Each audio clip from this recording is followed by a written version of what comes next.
मेरा नाम श्री भगवान परमार है। मैं धौलपुर राजस्थान का रहने वाला हूँ। मेरा नाम नीलोफर शेख है और हम रायसेन जिले में रहते हैं। अच्छा, आज आप दोनों ने मध्य प्रदेश के बैतूल के सतलुज आश्रम में शादी की है। जैसा कि मैं आपके नाम से लग रहा है कि आप मुसलमान हैं और आप हिंदू हैं। हिंदू और मुसलमान के बीच का ये शादी का नाता आखिर कैसे जुड़ा? क्योंकि आजकल इस तरीके से समाज में कटुता और नफरत देखी जा रही है और तमाम तरीके की चीज़ें हो रही हैं, तो आप दोनों ने ऐसा क्यों विचार किया कि आप दोनों शादी करें?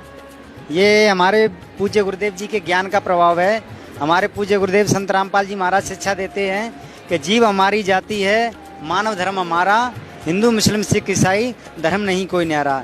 जैसा कि कबीर साहिब जी ने भी दोनों सभी धर्मों को एक किया है, तो उसी शिक्षा को हमारे पूज्य गुरुदेव संत रामपाल जी महाराज आगे बढ़ा रहे हैं। जैसे वेदों में भी कहा है कि वसुधैव कुटुंबकम, यानी सारा विश्व ही अपना परिवार है।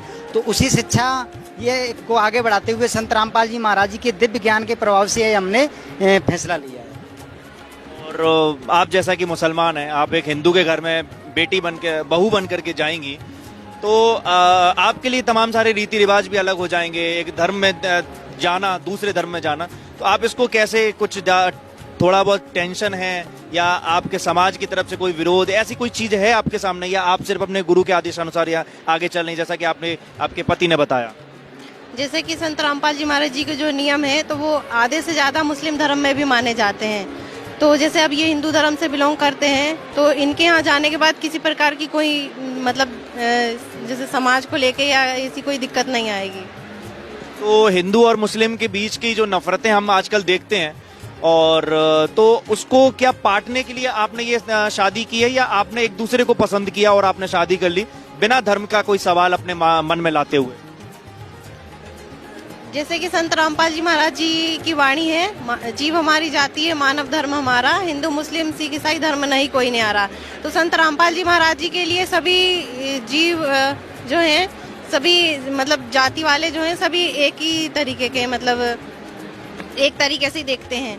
तो उसी संत रामपाल जी महाराज जी से प्रेरणा पाकर ये रमेड़ी विवाह अच्छा, मैंने ये देखा कि मात्र 17 मिनट के अंदर आपकी ये शादी हो गई, जिसमें आप लोगों ने भले ही ये मुसलमान धर्म से तो ना तो ये निकाह हुआ है, आप हिंदू धर्म से तो ना ये एक तरीके से कहा जाए तो ये शादी हुई है। ये एक अलग ही ढंग का कुछ मैंने ये देखा यहाँ पर, ना तो इन्होंने शादी के रूप का कोई लिबास पहना, ना आपने कोई ऐसी शेरवानी पहनी, ना कोई हल्दी मेहंदी, कोई भी आदि रस्म नहीं दिखाई, ना पंडित दिखा है, ना काजी दिख रहा है। तो इस शादी को करने के पीछे का क्या मकसद है? सर, इसका मैं यही बताना चाहूँगा कि इसका सीधा मकसद ये है कि हम दिखावटी दुनिया में जी रहे हैं। जो आजकल का समाज है, उससे कितना लॉस होता है। हमारी जो बेसिकली मेहनत की सारी कमाई इन रीति रिवाजों में ही चली जाती है।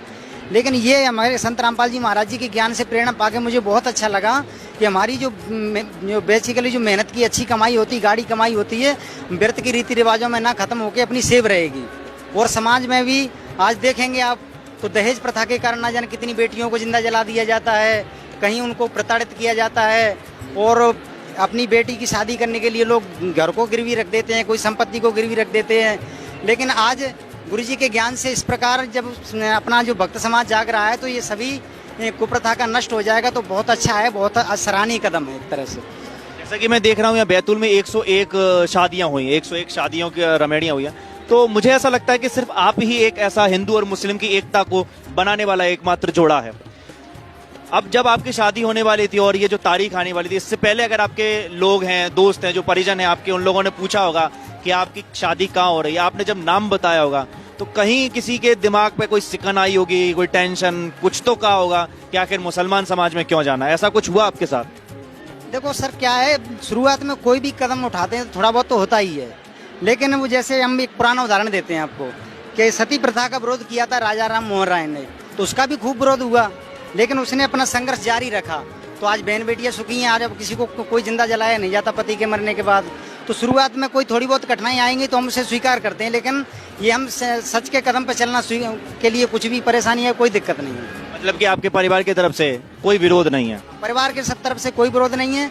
समाज वाला थोड़ा बहुत करेंगे तो उसकी भी हमें कोई परवाह नहीं है। और आपके यहाँ क्या स्थिति है? क्या आपके जो परिजन हैं, आपके जो आस पड़ोस के जो लोग हैं, समाज के लोग हैं, क्या उन्होंने आपसे कुछ कहा? तो आपने उसका क्या जवाब दिया? जो हमारे आस पड़ोस के जो लोग हैं, वो उनको हमने बताया कि मतलब ऐसे ऐसे रमेड़ी होती है, तो उन्होंने बोला ये तो बहुत अच्छा सिस्टम है। तो फिर वो लोग भी अभी आए हैं यहाँ पर। एक तरीके से आपको समर्थन भी मिला है। हाँ, समर्थन भी मिला है। मैं यहाँ पर एक सवाल करना चाहूंगा, जैसे कि आपके जो गुरुदेव हैं बाबा रामपाल हैं, वो कबीर साहिब की विचारधारा को फॉलो करते हैं। कुछ लोग कबीर साहिब को कहते हैं कि वो मुसलमान हैं, कुछ लोग कहते हैं कि वो हिंदू हैं, लेकिन आप उनको किस दृष्टि से देख रही हैं? वैसे तो आज तक कोई नहीं बता पाया कि कबीर साहब हिंदू थे या मुसलमान थे, तो हम उनको एक मतलब परमात्मा के रूप में मानते हैं। आप क्या कहना चाहेंगे कबीर साहिब के बारे में? और मैं ये देख रहा हूँ आपके पीछे तस्वीर भी लगी हुई है और काफी सारा वाक्य हम देखते हैं। मगहर की जो एक कथा है, हाँ, मैंने भी सुनी है। जब मैं मगहर गया था तो कुछ लोगों ने बताया कि वहां पर जब उनकी कुछ लोग मृत्यु कहते हैं, कुछ लोग कहते हैं कि वो अपना शरीर लेकर के चले गए थे, तो उस वक्त भी दो सेनाएं खड़ी हुई थी, हिंदू और मुस्लिम वाली। तो जो कटुता थी वो कई सदियों से, सालों से चली आ रही है, लेकिन आप दोनों की शादी हुई है, तो इसको लेकर आप क्या कहें? देखिए, जब मैं अपने पूज्य गुरुदेव जी हैं, इनके ज्ञान प्राप्ति से पहले मैं भी कबीर साहब को मतलब यही जानता था कि ये हिंदू ही न है या मुस्लिम है, कोई सही से सटीक जानकारी नहीं थी।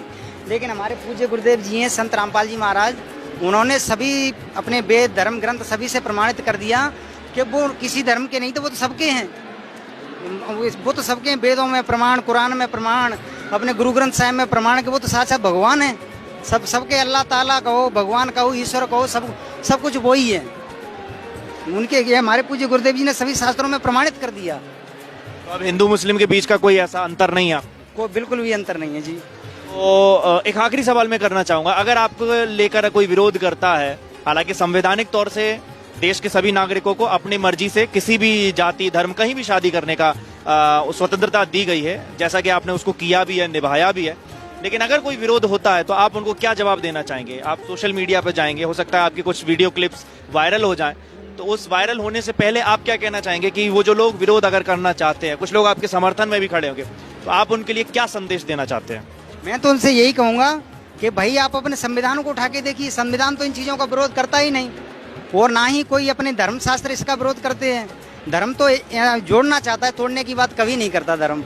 हम उनको यही सच्चाई, भाई अपने आप धर्मशास्त्रों को तो देखिए, धर्मशास्त्र क्या कहते हैं। कबीर साहब के बारे में ढेर सारे प्रमाण वेदों के अंदर, कबीर साहब के बारे में ढेर सारे प्रमाण गुरु ग्रंथ साहिब के अंदर, कबीर साहब के बारे में ढेर सारे प्रमाण कुरान शरीफ के अंदर, तो वो तो सभी के हैं, किसी एक के थोड़े ही हैं।